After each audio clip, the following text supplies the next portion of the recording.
Hi guys, welcome back to Christy's Book Corner. I'm your host, Christy Mason, and today we're continuing with Inkheart by Cornelia Funke. Look at the dragon! No, just kidding, that's the Martin, that's Gwen.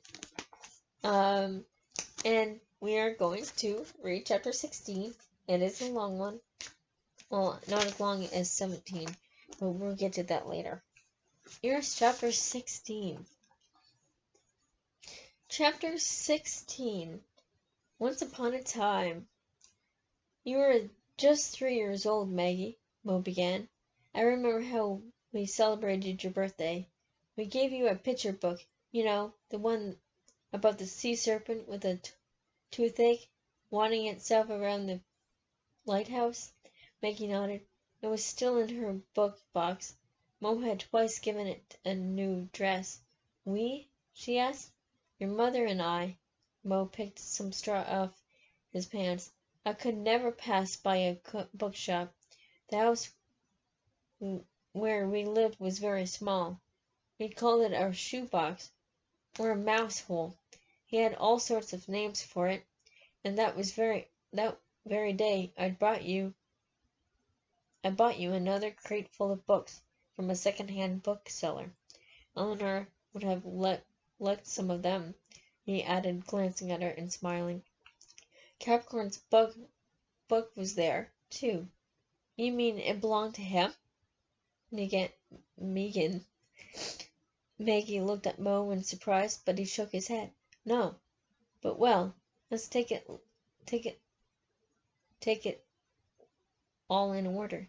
Your mother sighed when she saw all those new books and asked where he was going to put them. But then of course she helped me to unpack the crate. I always used to read aloud to her in the evenings, you know. You read aloud? Yes, every evening.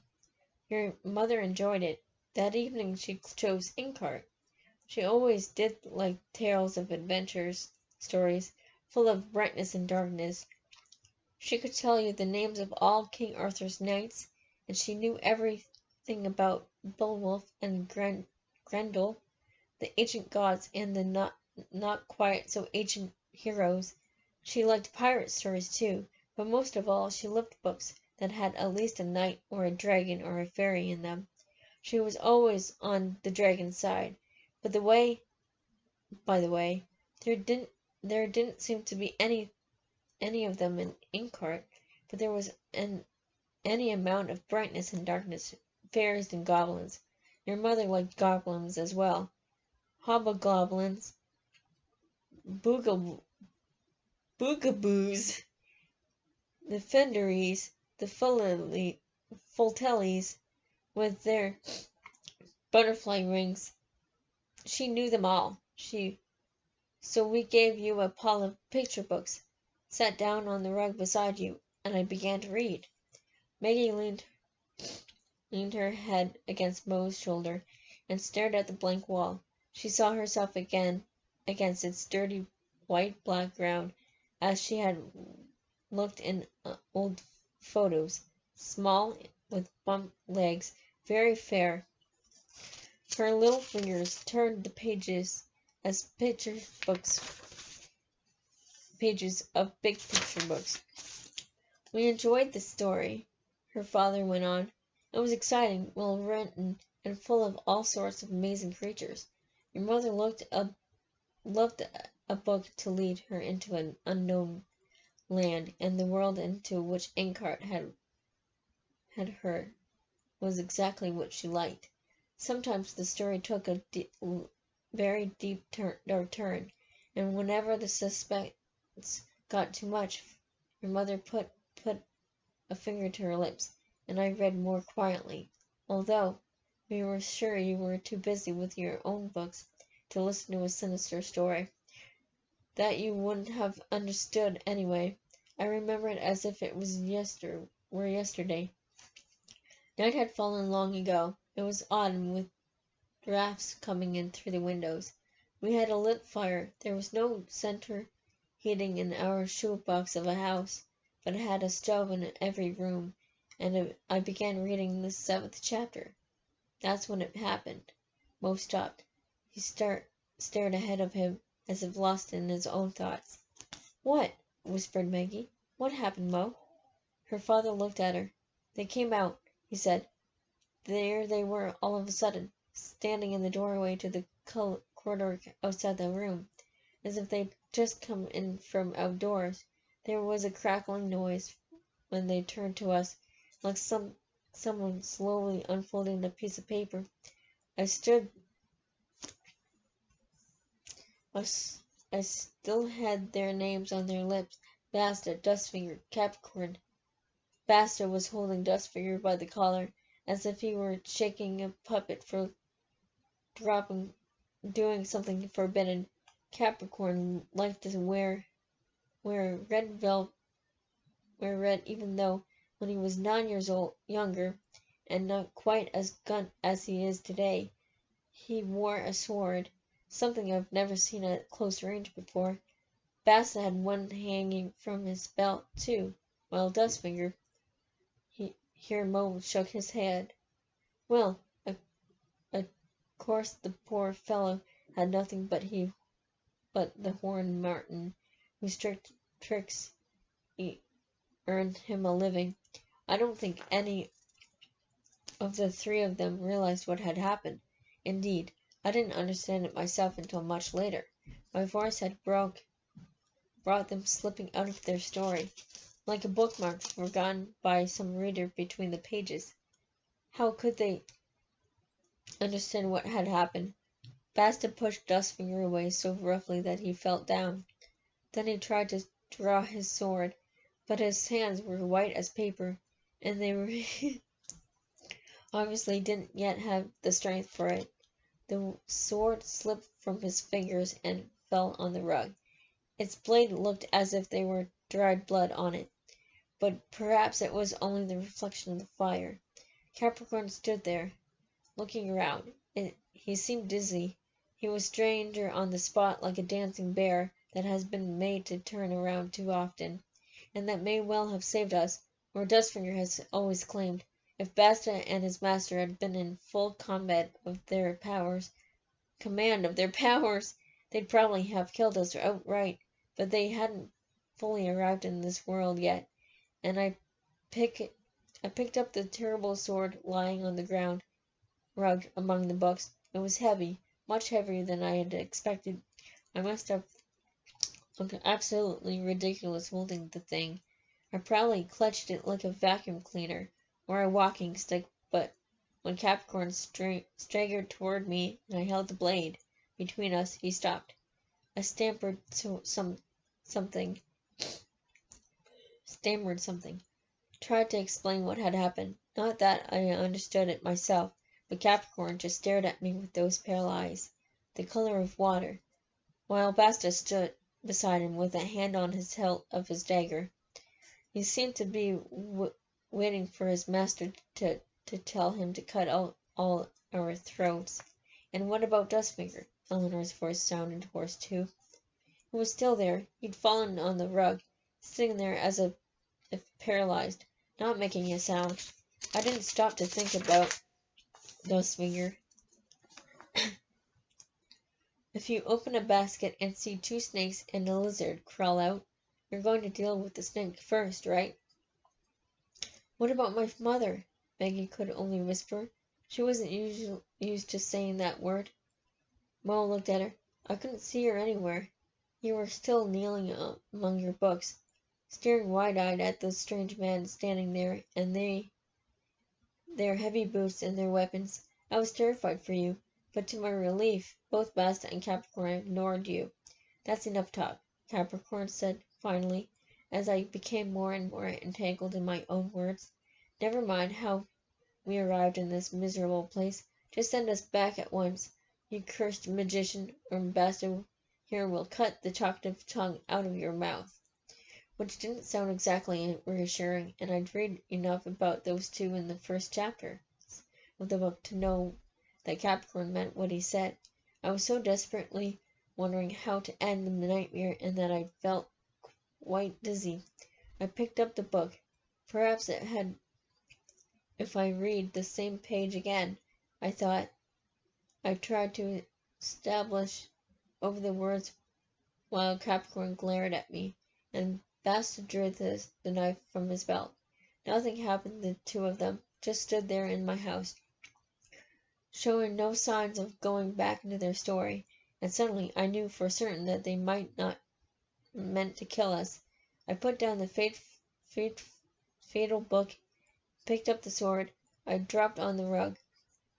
Basta tried to get it before me, but I moved faster. I had to hold the wretched thing with both hands. I still remember how cold the hilt felt. Don't ask me how I did it, but I managed to drive Basta and Capricorn out into the hallway. There were several breakages because I was brandishing the sword so clumsily. You began to cry, and I wanted to turn around and tell you it was all just a bad dream, but I was fully occupied with keeping Basta's knife away from me with Capricorn's sword. So it's happened.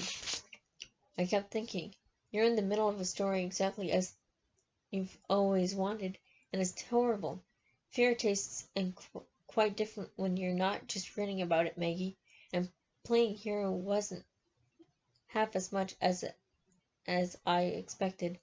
The two of them would certainly have killed me if they hadn't still been rather weak at the knees. Capricorn cursed me, his eyes almost bursting out of his head in fury. Bassa swore and threatened, giving me a nasty cut on my upper arm. But then, suddenly, the front door was thrown open and they both disappeared into the night.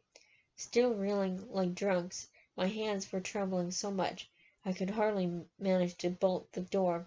I leaned against it and listened for sounds outside, but all I heard was my own racing heart. Then I heard you crying in the living room, and remembered that there had been a third man, a stranger still staggered back, still holding the sword, and there stood Dustfinger in the middle of the room. He had no weapon, just the marten sitting on his shoulder. He flinched, face right as a sheet, when I came toward him. I must have been a terrible sight with the blood running down my arm, and I was shaking all over. Whether from fear or anger, I couldn't have said. Please he kept whispering. Don't kill me. I have nothing to do with those two. I'm only a juggler, just a harmless fire-eater. I can show you. And I said, Yes, all right. I know who you are. You're Dustfinger. I even know your name, you see. At which he cowered in awe before me. A magician, he thought, who seemed to know all about him, and who had plucked him out of his world as easily as picking an apple off a tree. The marten scampered along his arm, just down on the carpet, and ran toward you. You stopped crying and put out your hand. Careful, he bites, said Dustfinger, shooting him away from you. I took notice. I suddenly realized how quiet the room was. That was all. How quiet and how empty. I saw the book lying open on the carpet where I had dropped it, and I saw the cushion where your mother had been sitting, and she wasn't there. Where was she? I called her name, and again, and I ran from the room to room, but she had gone. Eleanor was sitting bolt upright, staring at him in horror. For heaven's sake, Mortimer, what are you saying? She cried. You told me she went away on some stupid adventure holiday and never came back. Mo leaned his head against the wall. I had to think up something, Eleanor, he said. I mean, I could hardly tell the truth, could I? Maggie stroked his arm where his shirt had the long, pale scar. You always told me you'd cut your arm climbing through a broken window. Yes, I know. The truth would have sounded too crazy, don't you think? Maggie nodded. He was right. She should just have thought of it. It was another of his stories. She never came back, she whispered, although she knew the answer already. No, whispered more softly. Basta, Capricorn, and Dustfinger came out of the book, and she went in it, along with our two cats who were curled up on her lap as well. While I read aloud, I expected some creatures from her changed places with Gwen, too. Maybe a spider or a fly or a bird that happened to be flying around the house. Oh, I don't know. Mo fell silent. Sometimes, when he had made up such a good story that Maggie thought it was true, he would suddenly smile and say, "You fell for that one, Maggie," like the time on her 7th birthday when he told her he was seeing fairies among the crosses in the garden. But she smiled didn't but the smile didn't come this time. "I searched the whole house for your mother. No sign of her," he went on, "and when I came back to the living room, Dustfinger had vanished, and so had his friend with the horns. But the sword was still there, and it felt so real that I decided not to doubt my sanity. I put you to bed. I think I told you your mother had already gone to sleep. Then I began reading Inkheart out loud again. I read the whole damn book until I was hoarse, and the sun was rising, but nothing came out after except a bat in a silken cloak, which I used later to line your book box. I've tried again and again during the days and nights that followed, until my eyes were burning and the letters danced drunkenly on the page. I didn't eat, I didn't sleep.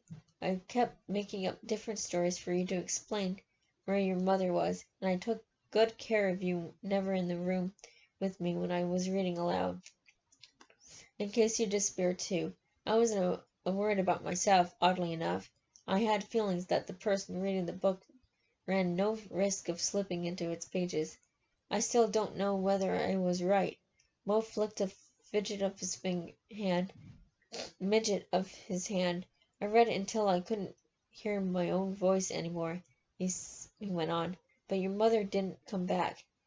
Maggie, instead of strange little man, as transparent as if he were made of glass, appeared in my living room on the 5th day, and the mailman disappeared just as he was putting the mail into our mailbox.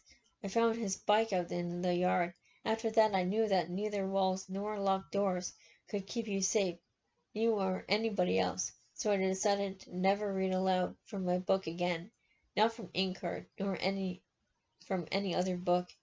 "What happened to the little glass man?" said Maggie.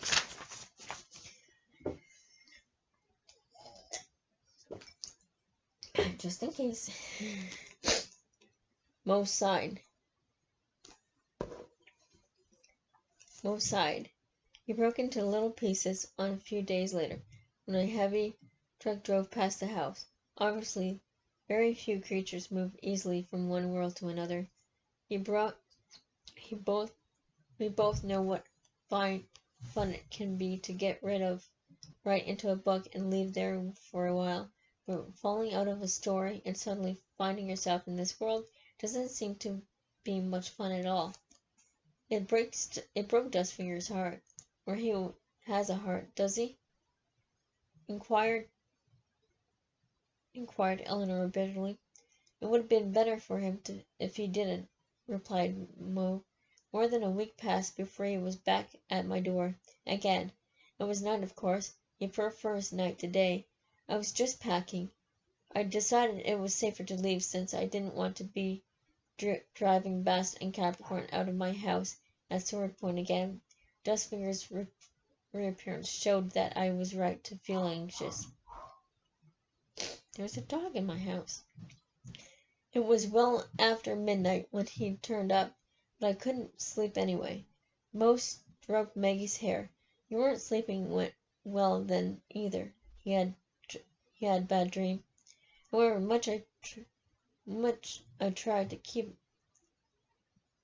them away with my stories, I was just packing the tools in my workshop when there was a knock on the front door.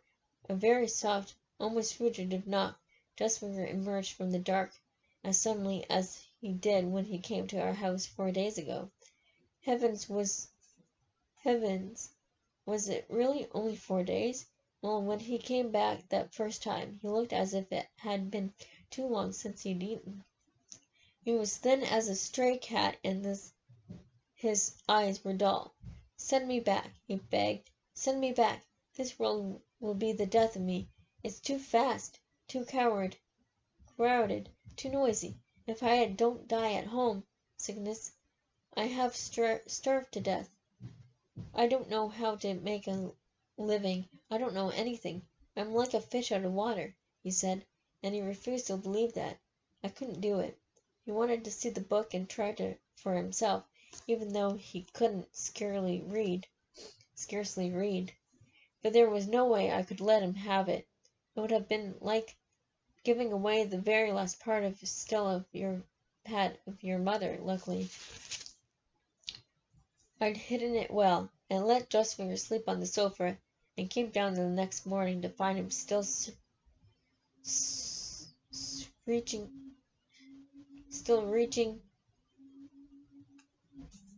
I don't know if that's going to be in the video. Searching. It's probably a blender. Still searching the bookshelves. Over the next few years, he had turned up, following us wherever he went, until I got sick and tired of it, and made off with you in the secret like a thief in the night. After that I saw no more of him in 5 years, until 4 days ago. Maggie looked at him. You still feel sorry for him, she said. Mo was silent. At least, he said, sometimes.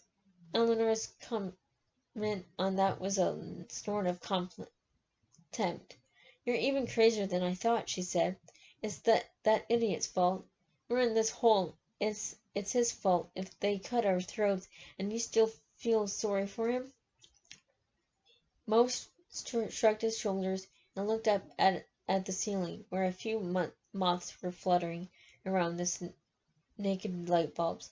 No doubt Capricorn has promised to take him back, he said. Unlike me, he realized that Dustbeard would do anything in return for such a promise. All he wants is to go back to his own world. He doesn't even stop to ask if his story there has a happy ending.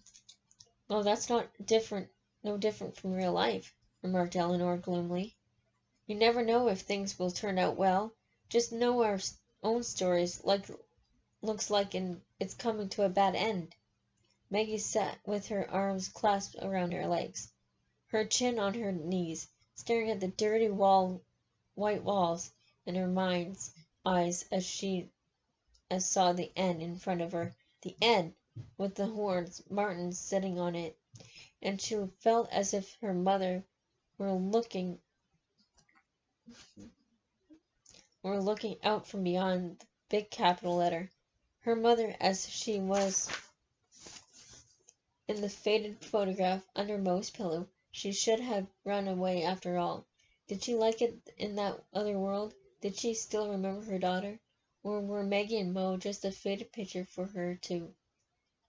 Did she long to be back in her own world just as Dustfinger did? And did Capricorn look to be back in his own world as well? Was that what he wanted? For Mo to read him back again? What would happen when Capricorn realizes that Mo simply couldn't do it? Maggie shuddered. It seems Capricorn has someone else to read along to him now. Mo went on, as if he had guessed her thoughts. Bastard told me about the man, probably to show me I'm not by any means despicable. Apparently, he's read several useful assistants for Capricorn out of a book already. Oh yes? Now, then why does he want you? Eleanor sat up, rubbing her behind and groaning. I don't understand any of this. I just hope it's all a bad dream. The kind you wake up from with a stiff neck and a bad taste in your mouth. Maggie doubted whether Eleanor really had any such hope. The damp straw felt too real, and so did the cold wall behind them. She leaned against Mo's shoulder again and closed her eyes. She was very sorry she had scarcely read a line of Inkheart. She knew nothing at all about the story in which her mother had disappeared. All she knew was Mo's other stories, about the fabulous exploits that had kept her mother away, tales of adventure she was having in distant lands, a fearsome enemy who kept preventing her from coming home, and of a box she was feeling for Maggie, putting something new and wonderful in it as every enchanted place she visited. Mo, she said, do you think she likes being in that story?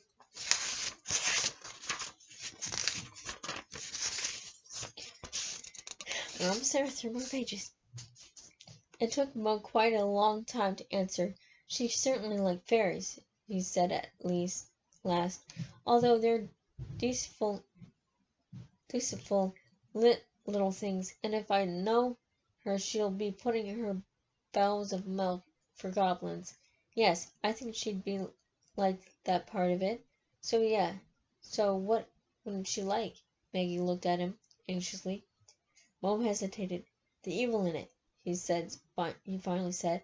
So many bad things happen in that book, and she never found out that it all ends responsibly well. After all, I never finished reading her the whole story. That's what she wouldn't like. No, of course not, said Eleanor. But how do you know the story hasn't changed anyway? Are you reading after you were Capricorn and his friends out of it, and now we're stuck with them here? Yes, said Mo. But they're still in the book, too. Believe me, I have read it often enough since they came out of it, and the story's still about them. Dustfinger, Basta, and Capricorn. Doesn't that mean everything is still in the way it was? Capricorn is still there, and we're only up against the shadow of him in this world. He's pretty frightening for a shadow, said Eleanor. Yes, you're right, agreed Mo. Perhaps things have changed there after all. Perhaps there's another, much larger story behind the printed one, a story that changes just as our own world does, and the letters on the page tell us only as much as we see peering through a keyhole. Perhaps the story in the book is just as lead on a pan, just the lid on the pan. It always stays the same, but underneath there's a whole world that goes on, developing and changing like our own world. Eleanor groaned. For heaven's sake, Mortimer, she said, stop it, please. You're giving me a headache.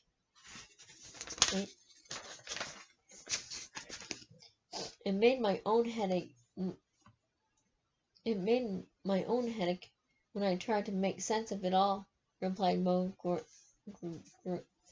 gloomily. After that they said nothing for quite a long time, all three of them absorbed in their own thoughts. Eleanor was the first to speak again, although it sounded almost as if she were talking to herself. Heavens above, she murmured, taking off her shoes. To think of all the times I've wished I could slip right into one of my favorite books. But that's the advantage of reading. You can shut the book whenever you want. Groaning, she wiggled her toes and began walking up and down. Maggie had to suppress a giggle. Eleanor looked so funny, hobbling from walls to the door and back again, with her aching feet back and forth like a clock or toy. Eleanor, you're driving me bonkers. Please sit down again, said Mo. No, I won't, she snapped back. I'm going mad myself if I stay sitting here down. Mo made a face and put his hand around Maggie's shoulders. All right, let's leave her to it, he whispered. By the time she's covered 10 kilometers, she'll fall down exhausted. But you ought to get some sleep now. You can have my bed. It's not as bad as it looks. If you close your eyes very tight and can imagine your Wilbur, the pig, sleeping. The dog. I'm laughing at the dog in my house. It's barking. How often she and Mo had played this game. Which book can you think of? Which part have we forgotten? Oh yes, that one. It's again since I thought about that story. It's ages since I've thought about that story. Really, she lay down on the prickly straw. Mo pulled off his sweater off his head and covered her up with it. You need a blanket all the time, same, he said, even if you're a pig or a goose.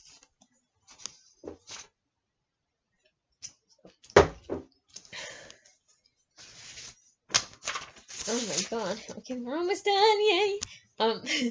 But you'll freeze. Nonsense. And where will you and Eleanor sleep? Maggie yawned again. She hadn't realized how tired she was.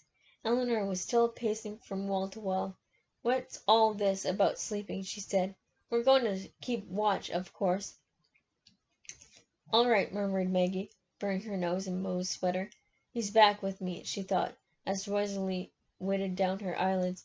Nothing else matters. And then she thought, oh, if only I could read some more of that book. But Inkheart was in Capricorn's hands, and she didn't want to think of him now, or she would never get to sleep. Never. Later, she didn't know how long she had slept. Perhaps her cold feet woke her up, or the itchy straw under her head. Her watch said 4 o'clock. There was nothing in the windowless room to let her whether it was night or day. But Maggie couldn't imagine that the night was over yet. Mo was sitting near the door with Eleanor. They both looked tired and anxious, and they were talking in low voices. Yes, they still think I'm a magician, Mo was saying. They give me the ridiculous name, Silvertongue, and Capricorn is firmly convinced I can repeat the trick any time within any book at all. And can you? Asked Eleanor. You weren't telling us the whole story earlier, were you? Mo didn't answer for a long time. No, he said at last, because I don't want Maggie thinking I'm some kind of magician too. So you've, well, read things out of a book quite often. Mo nodded. I always liked reading aloud, even as a boy, and one day, when I was reading Tom Sawyer to a friend, a dead cat suddenly appeared on the carpet, lying there stiff as a board. I only noticed later that one of my soft toys had vanished. Pardon me. I think both our hearts missed a beat, and my friend and I swore to each other, sealing the oath with blood, like Tom and Huck, that we'd never tell anyone about the cat. After that, of course, I kept trying again in secret, without any witnesses, but it never seemed to happen when I wanted. In fact, there didn't seem to be any rules at all, except that it happened only with stories I liked. Of course, I kept everything that came out of the books, except for the snooze-cumber I got out of the book about the Friendly Giant. It stinks too much, and when Maggie was still very small, things sometimes came out of her picture books. A feather, a tiny shoe. He put them in her book box, without telling her where they came from. Otherwise she'd never have picked up a book again for fear that giant serpents with toothaches or some other alarming creature might appear. But I'd never managed to bring anything living out of a book, Eleanor, until that night. Mo looked at the palms of his hands as he seeing there all the things his voice had learned out of books. Why couldn't it have been some nice creature if I had to happen? Something like, oh, Babar the elephant? Maggie would have been enchanted. Yes, I certainly would have been, thought Maggie. She remembered the little shoe and the feather as well. It had been emerald green, like the plumage of Dr. Doolittle's parrot, Polynesia. Well, it could have been worse. Typical Eleanor. As if it wasn't bad enough to lock up in a tumble-down house, for almost always from ordinary life, suddenly by a black-clad man with faces like birds of prey and knives in their belts. But obviously Eleanor really could imagine something worse. Suppose Long John Silver had suddenly appeared in your living room, striking out with his wooden crutch. She whispered, I think I prefer this Capricorn after all. You know what? When you're home again, in my house, I mean, I'll give you a really nice book, Winnie the Pooh, for instance, or maybe Where the Wild Things Are. I wouldn't really mind one of those monsters. I'll I'll sit you down in my most comfortable armchair, make you a cup of coffee, and then you can read aloud. How about it? Mo laughed quietly, and for a moment his face didn't look quite so careworn. No, Eleanor, I will I will do no such thing, although it sounds very tempting, but I swore never to read aloud again. Who knows who might disappear next time? And perhaps there's some unpleasant character we never noticed, even in the Winnie in Pooh books, or some place. Suppose I read Pooh himself out of his book. What what would he do without his friends and the 100-acre wood? His poor little heart would break, like dust fingers.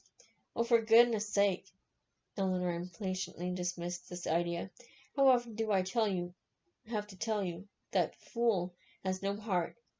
Very well, then, let me ask you another question, because I'd very much like to know the answer. Eleanor lowered her voice. Maggie had to strain her ears to make out what she was saying. Who was this Capricorn in his own story? The villain of the piece, I suppose. But can you tell me more about him? Maggie would have liked to know more about Capricorn, too, but Mo was suddenly not very forthcoming. All he would say was, "The less you know about him, the better." Then fell silent. Eleanor kept at him for a while, but Mo evaded all of her questions. He simply did not seem to want to talk about it. Capricorn, talk about Capricorn. Maggie could see from his face that his thoughts were somewhere else entirely. At some point, Eleanor gnawed off, curled up on the cold floor as if trying to keep herself warm with her body. But Mo went on sitting there with his back against the wall. As Maggie felt herself drift off to sleep again, Mo's face stayed with her in her slumber, and emerged in her dreams like a dark moon with figures leaping from his mouth. Living creatures, fat, thin, large, small, they hopped out and ran away in a long line. A woman, scarcely more than a shadow, was dancing on the moon's nose, and suddenly the moon smiled. That's the end of chapter 16. Well, that wasn't very long. Well, it was long, but it was not as long as I thought. Thank you so much for watching. Please subscribe, comment, and like, and tell me what you like. Tell me what you think of what became of Maggie's mom, and how interesting it was that he read these characters out of this book, Inkheart. I think that was amazing. And don't forget to dare to dream. Bye, guys.